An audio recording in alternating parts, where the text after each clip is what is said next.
আলামত। আর বহু নারী পরকীয়ায় জড়িয়ে যাবে এটার কারণে। শুনেলেন, আমরা কেউ বাড়ি থেকে বের হলে শুনেলেন, আমি বলে যাই, আমার নবীজি সাল্লাল্লাহু আলাইহি সাল্লাম সফরে বেরুলে বিবির কপালে চুম্বন দিতে। আর আমাদের দেশে ছেলেরা, আমি আসছি রান্না করে রাখবি বলে বেরিয়ে গেল হারামখোর। আরে বুকে জড়িয়ে বিবিকে কপালে একটা চুম্বন দাও। বাজারে যাচ্ছ, ব্যবসায় যাচ্ছ, তুমি যতক্ষণ ব্যবসায়ী থাকবে তোমার কথা, তোমার কপালে চুম্বনের কথা মনে পড়বে, আর তোমার জন্য ভালোভাবে রান্না করে রাখবে, আর তোমার চুম্বনের কথা ভেবে সেই বিবির দিমাগ আর কোনো দিকে খেলবে না নিজের স্বামী ছাড়া। তুমি পরকীয়া করছো, তোমার বিবিকে তুমি সময় দাও না, ভালোবাসা দাও না, তোমার বিবিও পরকীয়ায় জড়িয়ে যাবে, এটা বেরেনে রেখে দাও। যে পুরুষরা পরকীয়া করে তাদেরকে অনুরোধ করব, তোমার বিবি যদি তোমার চোখের সামনে পরকীয়া করে তুমি কি মেনে নিতে পারবে? যে কোনো পুরুষ একজন হাত তুলে বলুন, আমি মেনে নিতে পারবো। কেউ পারবে না, কোন পুরুষ পারবে না। তারা যদি স্ত্রীর পরকীয়া দেখে স্ত্রীকে মার্ডার করে ফেলে, ঠিক কি না? অনেক সময় মার্ডার হয়ে যায়, স্ত্রীকে তালাক দিয়ে দেয় পরকীয়া দেখার পরে। তুমি তোমার স্ত্রীর পরকীয়া মানতে পারবে না, তোমার পরকীয়া তোমার স্ত্রী কি করে মেনে নিতে পারবে? তুমি কি করে অন্য মেয়ের সঙ্গে সম্পর্ক করো? বড় কষ্ট লাগে না? বিবি হচ্ছে সব থেকে দামি নিয়ামত।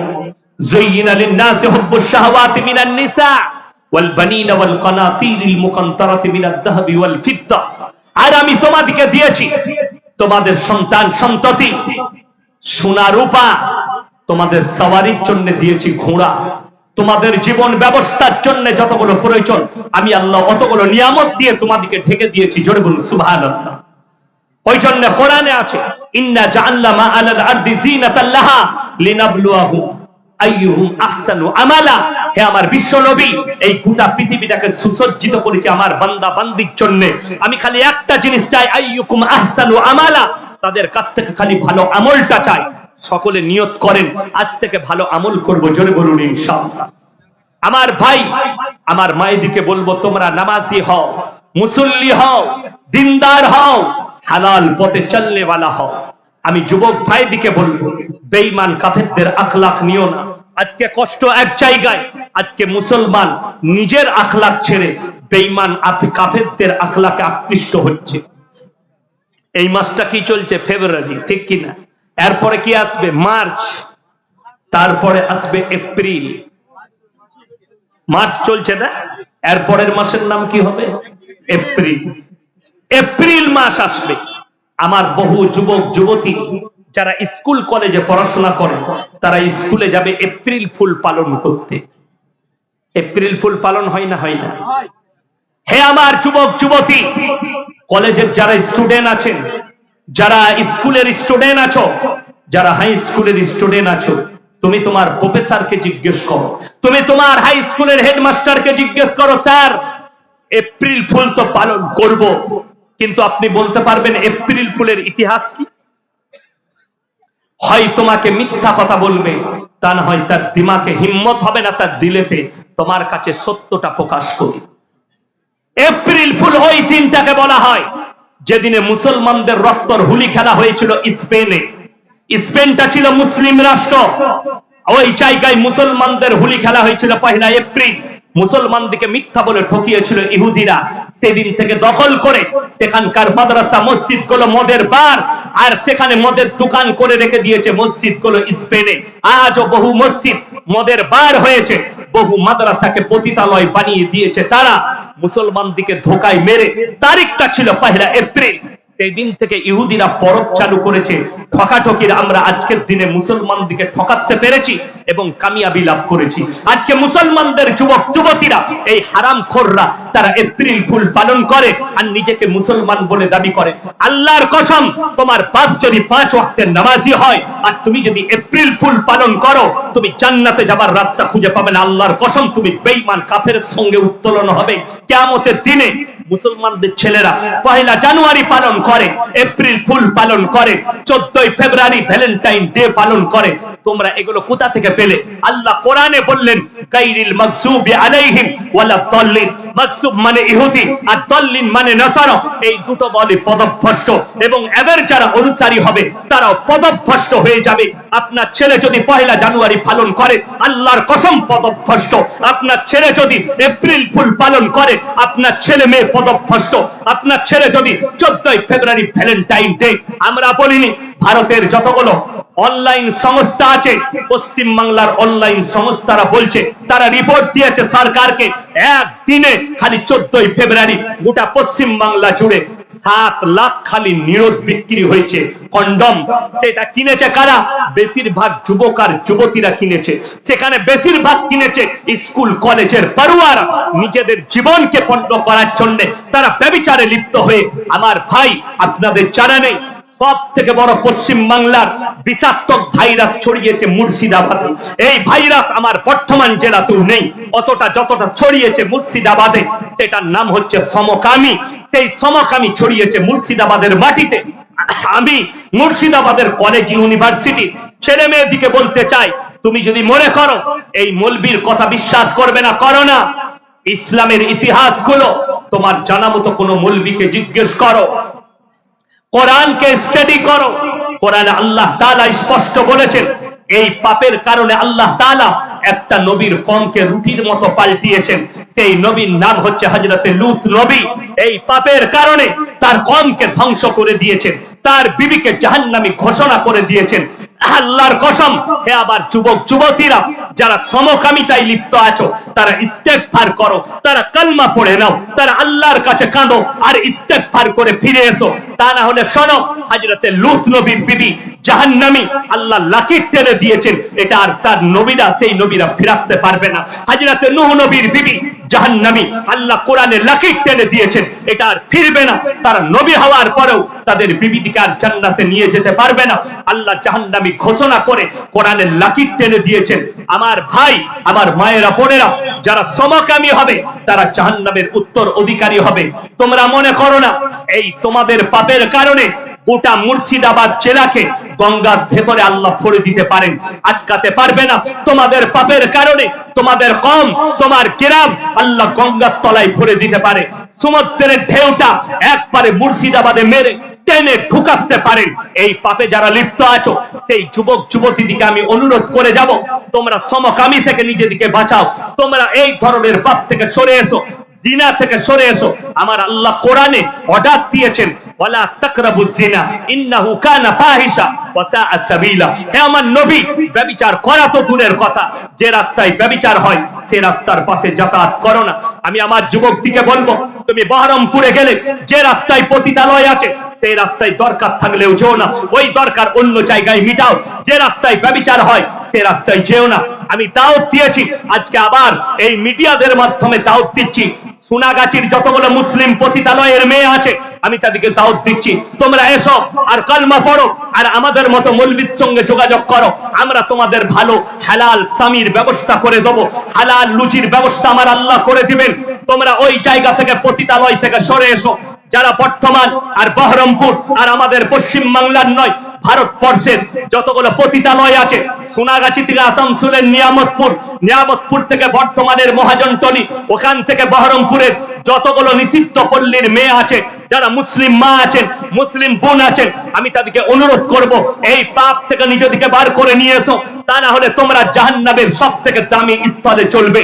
তোমাদেরকে আল্লাহ এমন আগুনে নিক্ষেপ করবে, আল্লাহর কসম, তোমরা জান্নাতের খুশবু পর্যন্ত পাবে না এই ব্যভিচারের কারণে। তা না হলে আল্লাহ যে যৌবনটা দিয়েছে, পুরুষরা শোনো, আল্লাহ যে যৌবন দিয়েছে এই যৌবনটা তোমার স্ত্রীর জন্য আমানত, এই যৌবনটা তোমার বিবির জন্য আমানত। যারা অন্য জায়গায় খরচ করবে তাদের কাছে আমার আল্লাহ হিসেব নেবেন এবং কঠিন শাস্তি দেবেন।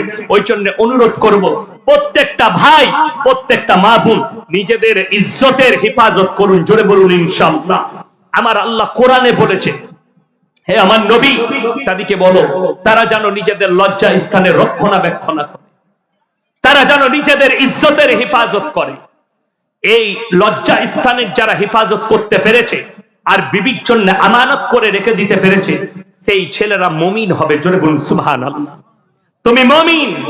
তোমার যদি শুনেলেন, আমি অর্ডার দিয়ে যাচ্ছি, আমি অর্ডার দিচ্ছি আপনাদিকে, অনেক মা বাপ আছে ছেলের বয়স হয়ে যাওয়ার পরও ইনকাম নাই বলে বিয়ে দিতে চাই না, ঠিক কিনা কথা বলে? সেই মা বাপরা শুনেলেন তার থেকে বড় অন্যায় কাজ আর কেউ করেনি। রুজির মালিক আল্লাহ। আমি যখন প্রথম ফারেক হওয়ার পরে মাদ্রাসায় লেগেছি, বর্ধমানে খাগড়াগড় কাণ্ড যেখানে ঘটেছিল ওখানে একটা মাদ্রাসা আছে। আমার প্রথম জীবন সেখান থেকে শুরু করেছি পড়ানো। সেই মাদ্রাসায় যখন ছিলাম, আমার জীবনের মুর্শিদাবাদের মাটিতে প্রথম জলসা সুরুলিয়া মাদ্রাসা। আমার আব্বাজির শরীর খারাপ ছিল, আমার মুর্শিদাবাদের মাটিতে অভিষেক ঘটেছে সুরুলিয়া মাদ্রাসা থেকে। আমি গর্ব করে বলছি, সুরুলিয়া মাদ্রাসায় আমার আব্বাজির শরীর খারাপ ছিল। আমার বদরুল আলম ভাই শেখুল হাদিস উনি বললেন ইয়াসিন ভাইকে পাঠাও, ফারেক হয়ে চলে এসেছে। বললে আরে ইয়াসিন কি জলসা করবে? বললে পাঠান।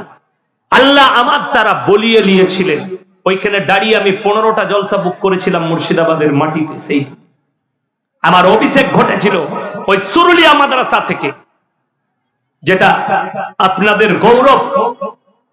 আমার ভাই আপনাদেরকে বলি, আমি যখন মাদ্রাসায় ঢুকে আমার বেতন ছিল 2000 টাকা। কত বললাম? 2000। আমার মা আমার আব্বাজি তখনই বিয়ে দিয়েছেন, 2000 টাকা বেতন। আমি চিন্তা করলাম, আমার আব্বাজিকে বললাম যে আমি 1 বছর আগে চাকরি করি। বললেন না, রুজির মালিক আল্লাহ, তুমি বিয়ে করো। সেই দিন থেকে আজ পর্যন্ত আল্লাহ আমার রুজিতে কমি দেয়নি। জোরে বলুন সুবহানাল্লাহ। তোমার ছেলের ইনকাম নেই কিংবা পড়াশোনা করছে, উপযুক্ত বয়স হলে বিবাহ দাও। বিবাহ হচ্ছে অর্ধেকটা ঈমান। সে চোখের জিনা থেকে বেঁচে যাবে, অন্তরের জিনা থেকে বেঁচে যাবে, নফসের জিনা থেকে বাঁচবে, হাতের জিনা থেকে বাঁচবে, শারীরিক ব্যভিচার থেকে বেঁচে যাবে। বহু মানুষ ছেলের ইনকাম নাই বলে বিয়ে দিতে চাই না, আর তারা খারাপ কাজ করে ফেলে। পয়সা নাই বলে মেয়ের বিয়ে দিতে চাই না। আমার মেয়ে স্কুলে পড়ছে, এখন পড়ালেখাটা করে লে তারপরে বিয়ে দেবো। আরে হারাম কর, তোর মেয়ে জিনায় লিপ্ত হয়ে যাবে বয়স হলে। তোর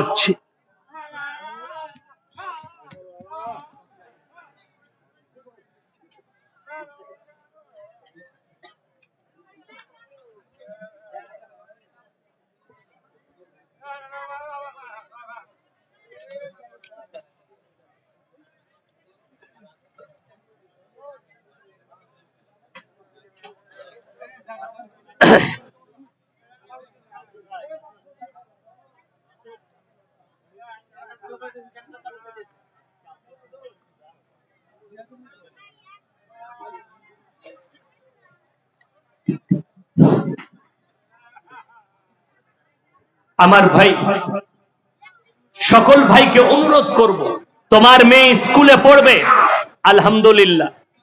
কি হলো? কোনখান থেকে? জেনারেটর থেকে? দেখুন,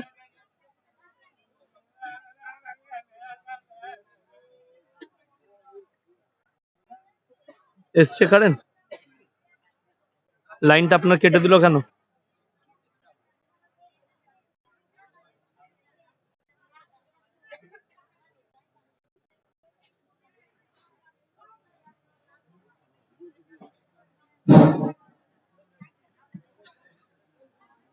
হ্যাঁ ঠিক আছে।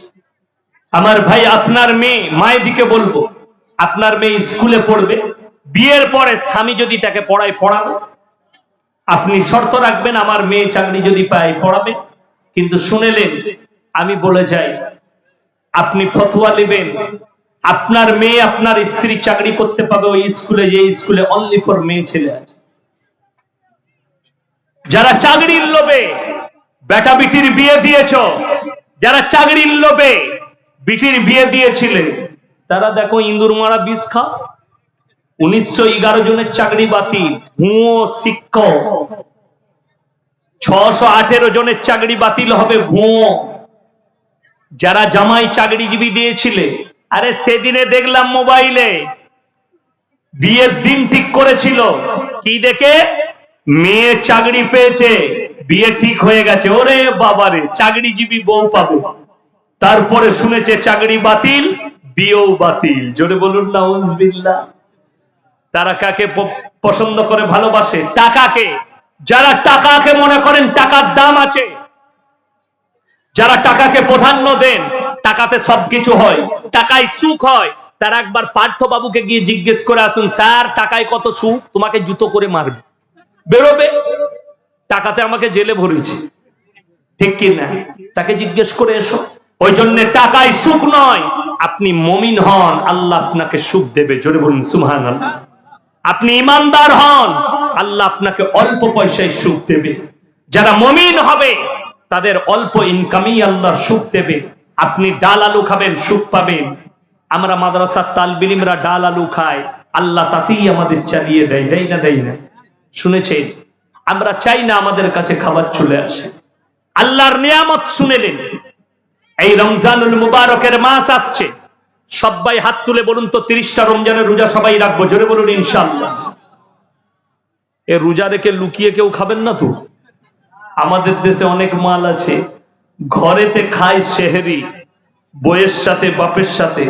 বাপ মনে করলে ওরে বাবারে আমার বেটা একদম আব্দুল কাদের জিলানি, মাল বহরমপুরে গিয়ে লুকিয়ে গলির ভেতরে ঢুকে হোটেলে খাচ্ছে। কি বুঝলেন? মুখ পুছে চলে এলো, আর আসরের নামাজের পরে কি বুঝলেন, ইফতারি রেডি, ইফতারির দস্তরখানে বসে বাম মনে করছে এত বড় পরেজগার আর দুনিয়াতে নেই। আর ফেরেশতারা বলছে, হ্যাঁ বে তুই যে খানা খাচ্ছিলি দুপুরে, এটা কেমন রোজদার? লুকিয়ে শুনেলেন আমার ভাই, বলে যাব, যারা মনে করেন যে আমরা পেছনে লুকিয়ে খেয়ে নেব, কেউ জানতে পারবে না, আমরা গোপনে খেয়ে নেব, লোকের সামনে রোজা রাখবো। যারা পাপ করেন আর মনে করেন আমার গোপন থাকবে, তারা শুনেলেন আমার আল্লাহ রাব্বুল আলামিন সূরা আলে ইমরান প্রথম পৃষ্ঠায় আমার আল্লাহ বললেন, ইন্নাল্লাহা লা ইয়াখফা আলাইহি শাইউন ফিল আরদি ওয়ালা ফিস সামা। হে আমার বিশ্ব নবী, পৃথিবীর মানুষকে বলো, আসমান আর জমিনের মধ্যে যা কিছু আছে কোন জিনিসটাই আমার আল্লাহর কাছে গোপন নেই। জোরে বলুন সুবহানাল্লাহ। তোমরা অন্তরে কথা বলো, আমার আল্লাহ শুনতে পায়। তুমি মনে মনে কথা বলবে, আমার আল্লাহ শুনতে পাবে। ওই জন্য আমার ভাই, রমজানের 30টা রোজা কেউ ছাড়বেন না। জোরে বলুন ইনশাআল্লাহ। রমজানুল মুবারকের মাস আসছে, শুনেলেন বরকতপূর্ণ মাস। একটা জিনিস আল্লাহর নিয়ামত বুঝতে পারবেন আল্লাহ কতটা বরকত দেয়। রমজান মাসে আমাদের দস্তরখানে যে ইফতারি হয়, এই নাস্তা পানি অন্যান্য মাসে আমরা জোগাড় করতে পারি? কথা বলেন, হয়? হয় না। সিজদায় পড়ে কাঁদা দরকার। গত রমজানে আমার মাদ্রাসার বাবুর্চি শাহরি খেয়ে ফজরের নামাজ পড়তে এসেছি বলে, হুজুর ইফতারি কি হবে, 10-12 জন আছে। আমি বললাম ঠিক আছে, আমি আসছি জোহরের সময়। বাড়ি চলে গেলাম, আদায়ে বেরিয়ে গেলাম, মাদ্রাসা ঘুরে এলাম, আসরের নামাজ পড়লাম। বললে হুজুর নামাজের আগে উজু করে মসজিদে বসে কোরআন পড়ছি, এসে কানে কানে বললে হুজুর ইফতারি কি করবো? আমি বললাম আবে নামাজটা পড় না, নামাজ হোক। বিশ্বাস করবেন না, ফজর নামাজ, আসরের ফরজ নামাজ আদায় করলাম, বেরিয়ে এসে দোয়া করে যখন বেরিয়ে এলাম, বাইরে বেরিয়ে দেখছি 2টো থলি নিয়ে একজন ব্যক্তি দাঁড়িয়ে আছে, হুজুর এই মাদ্রাসার তালবিল ইলম গুলোকে এগুলো খাইয়ে দেবে। আমি তাকে বললাম বরকত পেয়েছিস? বললে জি। আমরা তাহলে কাল থেকে আর চিন্তা করিস না, ঠিক আল্লাহ হাজির করে দিবে। জোরে বলুন সুবহানাল্লাহ। আপনি ভাবতেও পারবেন না, আপনি মসজিদে ঘুমিয়ে থাকবেন, দেখবেন আল্লাহ ঠিক আপনার দস্তরখানে ইফতারি রেডি করে দিয়েছে। আর আমি বলবো আপনাকে, ইফতারিতে বরকত বেশি পাবেন। এখন উঠে গেছে আমাদের দেশে, দেখবেন আগে যখন আমরা ছোট ছিলাম আমাদের মায়েরা পিঠা করতো না, পকোড়া বাড়িতে, ছুলা ভনা বাড়িতে, খাবার তৈরি করা। এখন কিন্তু সব রেডিমেড হয়ে গেছে, তাই না? সব কিনে নিয়ে এসে, আসল কথা আমাদের বউরা সব ডিজিটাল হয়ে গেছে, ডিজিটাল বউ, ওরা আর কাজ করতে চাই না। এটা যদি আমার বউ শুনে না, তার রাগ করবে, কিন্তু বাস্তব কথা। আমার মাকে আমি দেখেছি খড়ে রান্না করতে। আমার মা আমাদেরকে রান্না করে খাইয়েছে খড়ে, আমার মা আমাদেরকে কাঠে রান্না করে খাইয়েছে। এখন আমাদের বউরা গ্যাস আর সেই কারেন্টের চুলো, বুঝতে পারলেন? দেখেননি কারেন্টের চুলো উঠেছে, ওরে বাবা, সুইচ টিপে দিচ্ছে, ভাতটা হয়ে যাবে। আর উনি হযরত এখন টিভি দেখছেন, সিরিয়াল, ও টাইম দিয়ে আছে, মাল হয়ে যাবে। শুনে নাও, আমার যারা যুবক ভাই আছো, ছোট ছোট কচি কাঁচা আছো, তোমাদের যুগে আরো একটা নতুন ডিজিটাল বউ আসতে যাচ্ছে, সেটা কি? তারা বলবে আর রান্না করব না, হোম ডেলিভারি করে নাও। বুঝতে পারেননি? রেডিমেড মাল, ঘরে রান্না করবেন, এত ব্যস্ত হয়ে পড়বে। আমি আমার গিন্নিকে বলি, আমি আমার মাকে দেখেছি মেহমানদের রান্না করা, আমাদিকে রান্না করে খাওয়ানো। শুধু তাই নয়, আমাদের 6টা ভাই বোনকে রান্না করে খাওয়ানো, স্কুলে পাঠানো, মাদ্রাসায় পাঠানো, এত কাজ। এবং বাড়িতে বড় গাই থাকতো, 8 কেজি 10 কেজি দুধের গাই। আমার মা নিজে গাই দোয়াতেন, আমি দেখেছি। ঘরের ভেতরে গাই থাকতো, নিজে গাই দোয়াতো। সে গায়ের দুধ 10 কেজি 12 কেজি ফুটতো। আমরা ভাইয়েরা সবাই গিলাসে করে বাটি করে ঢেলে ঢেলে দুধ খেতাম। এখন আমাদের বউরা দুটি রান্না করছে আর আমাদের জামা কাপড় কাচছে আবার গ্যাসে, তারপরও বলছে দাঁড়াও সময় নাই, কাজ হচ্ছে না। আমি বলবো আল্লাহু আকবার, এতটুকু কাজে এরা সময় পাচ্ছে না, তাইলে কিয়ামত কত কাজে বুঝে নাও। আরো যত কাজে আসবে, মানুষের আয়ু কমে যাবে। এখন দেখতে পাবেন 30 বছর 40 বছরের যুবকরা স্টক করছে না করেনি? 40 বছরের যুবকরা স্টক করে দিচ্ছে। এইরকম ধরনের পাপ যত বাড়বে, তত নতুন নতুন ডিজাইনের গুনাহ আপনার কাছে, মৃত্যু আপনার কাছে হাজিরি দেবে। আমার ভাই, সবাই পরকাল নিয়ে চিন্তা করব, জোরে বলুন ইনশাআল্লাহ। মরণের পরের কথা চিন্তা করবেন, আমার কবরটা কি হবে। কবর হচ্ছে প্রথম মঞ্জিল। কোরআনে আল্লাহ তাআলা দুনিয়া সম্পর্কে মানুষকে বুঝিয়েছেন, ওয়ামাল হায়াতুদ দুনিয়া ইল্লা মাতাউল গুরুর। এই দুনিয়া তোমাদের জন্য সম্পূর্ণ ধোঁকা। কিয়ামতের একটা দিন দুনিয়ার 50,000 বৎসরের সমতুল্য হবে। আপনি ক্যালকুলেটরে আপনি হিসাব করুন, সেই পরিপ্রেক্ষিতে আপনি দুনিয়াতে কত মিনিট আর কত সেকেন্ড দুনিয়াতে আছেন। আর কিয়ামতের ময়দানে সবথেকে বড় খুশখবরি, যারা গরিব মুমিন আছেন, যারা বড়লোক মুমিন আছেন, উভয় শুনে যান। বুখারী শরীফের রওয়ায়েতে আছে, যারা গরিব মানুষ মুমিন ব্যক্তি হবে, তারা বড়লোক মুমিন ব্যক্তির থেকে 500 বছর আগে জান্নাতে প্রবেশ করবে। জোরে বলুন সুবহানাল্লাহ। যারা গরিব আছেন, খেটে খান, আর মুমিন ব্যক্তি, তারা আল্লাহর শুকর আদায় করুন, আল্লাহর কাছে কাঁদুন, আল্লাহ তুমি আমাদেরকে ঈমান দিয়েছো, মুমিন করেছো, হালাল রুজি দিয়েছো। কিয়ামতের দিনে আপনাকে বেশিক্ষণ দাঁড়াতে হবে না। যাদের কাছে মাল আছে, আমি লাস্টে 3টে খালি বলবো, 3টে কথার উপরে আমল করবেন। জোরে বলুন ইনশাআল্লাহ। কয়টা বললাম? 3টে। ওয়া আতিদাল কুরবা হাক্কাহু ওয়াল মিসকিন ওয়াবনাস সাবিলি ওয়ালা তুবাদদির তাবদীরা। হে আমার বিশ্ব নবী বলো, যাদেরকে আমি মাল দিয়েছি, সব থেকে প্রথমে ওয়া আতিদাল কুরবা, তোমরা কাছের গরিবের খেয়াল রাখবে। ওয়াল ইয়াতামা ওয়াল মাসাকিন, তারপরে দেখবে এতিম আর মিসকিনরা কোথায় আছে, তাদের তোমরা খেয়াল রাখবে, তাদেরকে দান দেবে। ওয়াবনাস সাবিলি ওয়ালা তুবাদদির তাবদীরা, তারপরে দেখবে তোমার কাছে মুসাফির কারা এসেছে। রমজান মাসে মাদ্রাসাওয়ালারা আসে না, কথা বলে। কেউ খারাপ ব্যবহার করবেন না, জোরে বলুন ইনশাআল্লাহ। সব সময় ভালো ব্যবহার করবেন। এতিম মিসকিন যারা আছে, তাদের সঙ্গে ভালো ব্যবহার করবেন, কাছের গরিবের খেয়াল রাখবেন। আল্লাহ মাল কারে কখন? মুসলমানদের শোনো, ইন্নাল মুবাত্তিরিনা কানু ইখওয়ানাশ শায়াতিন ওয়া কানা শাইতানু লিরাব্বিহি কাফুরা। আর যারা অপব্যয় করে, তারা হচ্ছে শয়তানের ভাই। শয়তান জান্নাতি না জাহান্নামী? জাহান্নামী। তার ভাই যারা হবে, তারা জান্নাতে যাবে না। শোনো, অপব্যয় কাকে বলে? হালাল মালকে হারাম জায়গায় ইস্তেমাল করা। আপনি আপনার টাকাকে, মদ যারা খাবে, মদেতে টাকা উড়ুবে, মেয়েতে টাকা উড়ুবে, গাঁজাতে টাকা উড়ুবে, হেরোইন আফিনে টাকা উড়ুবে, গান বাজনায়। অপব্যয় যারা করবে, হারাম কাজে যারা নিজেদের পয়সাকে ব্যয় করবে, আমার ভাইরা, আল্লাহ তাদের মালকে কেড়ে নিবেন এবং দুনিয়া আখিরাতে দুটো জায়গাতেই শাস্তি দেবেন। আমার আল্লাহ রাব্বুল আলামিন যে মালটা দিয়েছে, আল্লাহর কসম তোমাদের কাছে পাই টু পাই হিসেব নেবেন। যারা মনে মনে ভাবছেন যে আমরা হালাল খেয়ে হোক, হারাম খেয়ে হোক, লোকের মেরে নিয়ে হোক, আমার সন্তানকে বড় লোক করতে হবে, আমার সন্তানকে বড় লোক করব, তারা কান খুলে শুনে নেন। আমার আল্লাহ রাব্বুল আলামিন সূরা লুকমানের শেষ রুকু, আমার আল্লাহ রাব্বুল আলামিন বললেন, হে আমার বিশ্ব নবী বলো, ইয়া আইয়ুহান নাসুত্তাকু রাব্বাকুম ওয়াখশাউ ইয়াওমান লা ইয়াজজি ওয়ালিদুন আন ওয়ালাদি ওয়ালা মাউলুদুন হুয়া জাযিন আন ওয়ালিদিহি শাইয়্যা। হে আমার বিশ্ব নবী, পৃথিবীর মানুষকে বলো, কিয়ামতের দিনকে তারা জানো ভয় করে। সেই দিনকে ভয় করো যেদিনে বাপ বেটার কোনো উপকারে আসবে না, বেটা বাপের কোনো উপকারে আসবে না, কেউ কারুর জন্য এতটুকু উপকার করতে পাবে না। জোরে বলুন সুবহানাল্লাহ। আমরা সবাই হালাল খাবো, জোরে বলুন ইনশাআল্লাহ। আল্লাহ তাআলা আমাদের সকলকে হালাল পথে পরিচালিত করুক। আল্লাহ আমাদের সকলকে ঈমানের উপরে টিকিয়ে রাখুক। আমার যুবক ভাইদিকে বলে যাব, পাপ কাজ থেকে দূরে থাকো।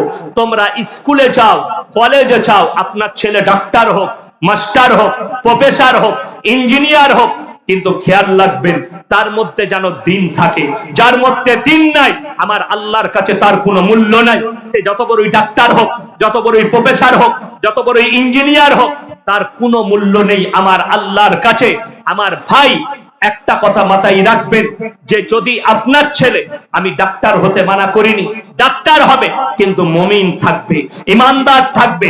আপনার ছেলে প্রফেসর হবে, ডাক্তার হবে, আপনার ছেলে সব হবে, আপনার মেয়ে ইঞ্জিনিয়ার হবে, কিন্তু জানো পর্দা নসিবা হয়, মুমিনা হয়। আপনার ছেলে কলেজ থেকে এলে খোঁজলেন আপনার ছেলে নামাজ পড়েছে কিনা। আপনার ছেলে যাদের 7 বছরের বাচ্চা আছে, কমপক্ষে জুম্মার দিনে তাদের হাতটা ধরে নিয়ে গিয়ে পেছনের কাতারে দাঁড় করিয়ে দেন, কমপক্ষে সে নামাজটা সেই দিনে আদায় করুক। আমার ভাই, সকলে নিয়ত করেন আজ থেকে আমরা 5 ওয়াক্তের নামাজি হব, জোরে বলুন ইনশাআল্লাহ। আমাদের সন্তান দিকে নামাজের জন্য দাওয়াত দেব। আমার ভাই, আজকে আপনাদের কাছে একটা নতুন বই স্থাপনা করছি। এই বইটার নাম হচ্ছে মাসুম নবীর মাসুম জীবনী। আজকে বড় কষ্ট লাগে, আর একটা বই আছে বিশ্ববরণ্য মনীষীদের জন্ম ও মৃত্যু। আমাদের দেশে কতগুলো বড় বড় উলামায়ে দ্বীন এবং বড় বড় মনীষী গুজরে গেছেন, তাদের জীবনটা কেমন ছিল। এই বইটা আছে, মাত্র 50 টাকা করে দাম। যাদের প্রয়োজন স্টেজের সাইডে নেবেন, যাদের প্রয়োজন স্টেজের সাইডে নেবেন। আর আমার জন্য আপনারা দোয়া করবেন, আমি আপনাদের জন্য দোয়া করব। সকলে দোয়া করবেন তো, জোরে বলুন ইনশাআল্লাহ। আমার ভাই, আপনাদের জন্য দোয়া রইল। এই গ্রামের যে জলসা কমিটি আছে, যারা জলসায় দিয়েছেন, আল্লাহ তাদের সকলের জানে মালে ইজ্জতে বরকত দেখ। এই মসজিদ উপলক্ষে যে জলসা, এই মসজিদের আল্লাহ তাআলা যতগুলো কাজ আছে গায়বী মদদের তারা পূরণ করুক। এই মসজিদকে আল্লাহ দিন দুগুনি রাত চৌগুনি তারাক্কি দান করুক। এই জলসার মেহফিলে যতগুলো ভাই মা বোন আমরা এসেছি, আমাদের পূর্বের জীবনের গুনাহগুলো আল্লাহ সব মাফ করে দেখ, জোরে বলুন আল্লাহুম্মা আমিন। আমাদের সকলকে আল্লাহ তাআলা ক্ষমা করে দেখ। একবার আমার সঙ্গে সবাই ইস্তেগফার করুন, আস্তাগফিরুল্লাহাল্লাযী লা ইলাহা ইল্লা হুল হাইয়ুল কাইয়্যুম ওয়া আতুবু ইলাইহি। আস্তাগফিরুল্লাহাল্লাযী লা ইলাহা ইল্লা হুল হাইয়ুল কাইয়্যুম ওয়া আতুবু ইলাইহি। আসসালামু আলাইকুম ওয়া রাহমাতুল্লাহি ওয়া বারাকাতুহু। সালাম দেওয়া সুন্নত, উত্তর দেওয়া ওয়াজিব। আপনারা সালামের প্রচলনটা বাড়ান। আসসালামু আলাইকুম। আমার পরবর্তী বক্তা আসছেন, আরো মূল্যবান কথা রাখবেন। আল্লাহ